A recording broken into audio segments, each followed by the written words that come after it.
আমি চাইবো দোষীরা শাস্তি পাক।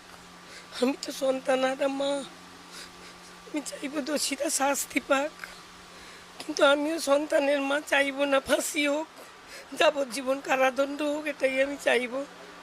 নতুন সরকারে ক্ষমতা এলে বিচার চাইবো। আপনার সাথে শেষ কথা হয়েছিল ছেলে? কালকেই ছেলে চণ্ডীপুর এসেছিল, আমি বাড়ি থেকে রান্না করা খাবার নিয়ে গিয়ে ওকে খাইয়েছি।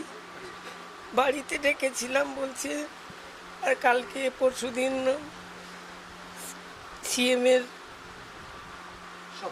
শপথ গ্রহণ আছে। আমি খুব ব্যস্ত আছি মা, শপথের পরে আমি বাড়ি আসব।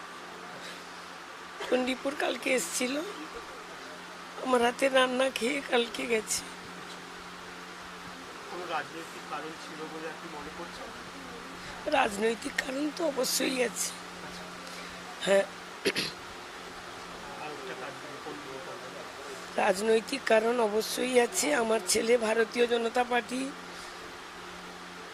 বিরোধী দলনেতা শুভেন্দুবাবুর আত্মসহায়ক ছিল, কিন্তু শুভেন্দুবাবু ওনাকে ছোট নিজের ভাইয়ের থেকেও খুব বেশি ভালোবাসতেন। ও নিজের দাদার মতো শুভেন্দুবাবুকে ভালোবাসত, কর্তব্যে গাফিলতি কোনোদিন করেনি, দাদা অন্তপ্রাণ ছিল।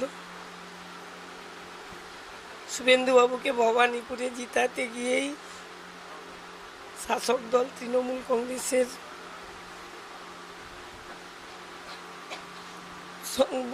সংঘাতে পড়ে, এবং ওখান থেকেই আমার মনে হচ্ছে যে ওকে টার্গেট করা হয়েছে এবং খুন করা হয়েছে।